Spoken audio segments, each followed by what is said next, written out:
तो dear student, आज के इस वीडियो में हमें डिस्कशन करनी है कि अगर आपको नीट में बहुत ही अच्छे मार्क्स हैं 400, 450, अबाउ 500, तो बेसिक आपकी क्वालिफिकेशन बोर्ड में कितना मार्क्स आपको होना चाहिए तभी आप नीट के अंदर क्वालिफाइड गिने जाओगे या एलिजिबल गिने जाओगे। तो उसकी हम डिस्कशन कर लेते हैं। ओपन, एससी, एसटी, ओबीसी, है ना, चाहे कोई भी आप कैटेगरी में आते हो तो कैटेगरी वाइज हम डिस्कशन कर लेते हैं। ये जो टेबल हम बाद में इसको डिटेल में डिस्कस करेंगे, पहले गिनती देख लीजिए, क्योंकि काफ़ी बच्चों को टेंशन ये रहता है कि भाई मेरे बोर्ड में 40% है तो मैं नीट में एलिजिबल हूँ कि नहीं, 60 है तो एलिजिबल हूँ कि नहीं।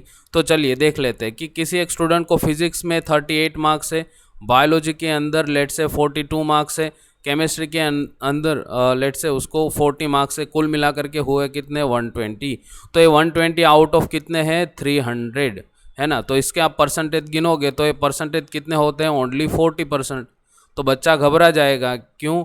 क्योंकि भाई मुझे ज़रूरी कितने मार्क्स है, अगर वो ओपन कैटेगरी या अनरिजर्व कैटेगरी में है तो 50%। अभी आए कितने 40%। बच्चा घबरा गया, स्टूडेंट बेचारा डर गया कि अभी ये नीट के मेरे मार्क्स तो बेकार गए। नहीं, ऐसा बिल्कुल भी नहीं है। देखिए, ये तो सिर्फ थियरी के मार्क्स थे ना, अभी प्रैक्टिकल के मार्क्स बाकी हैं। तो प्रैक्टिकल के अंदर देखिए, किसी बच्चे को हम लेट से कि फिजिक्स में 40 मार्क्स है, बायो के अंदर भी 40 मार्क्स है, केमिस्ट्री के अंदर भी लेट से 40 मार्क्स हैं। आप अपने मार्क्स जो है उस हिसाब से यहाँ पर रख दीजिएगा, है ना, गिनती में।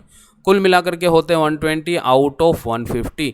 तो ये जो परसेंटेज हो रहे हो कितने हो रहे हैं, ये तो 80% हो गए।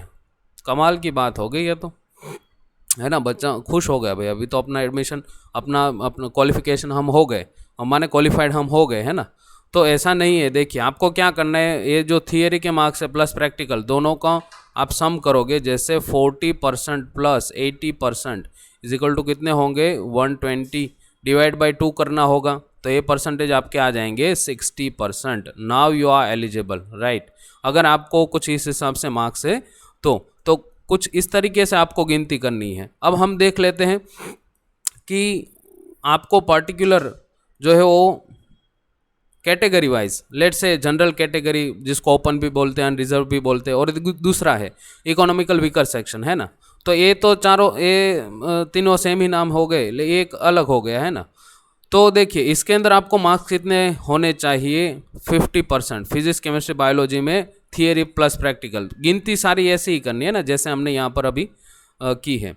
और दूसरा जो खास करके पर्सन विद डिसेबिलिटीज़, राइट, और फिजिकल हैंडीकैप कह सकते हैं जिसको, जो ओपन कैटेगरी और ईडब्ल्यूएस दोनों में फिजिकल हैंडीकैप है, वो कोई अगर ऐसे स्टूडेंट है तो उनको 5% कहीं ना कहीं लेस मिलता है, माने 45% उनको होने चाहिए थियरी प्लस प्रैक्टिकल में।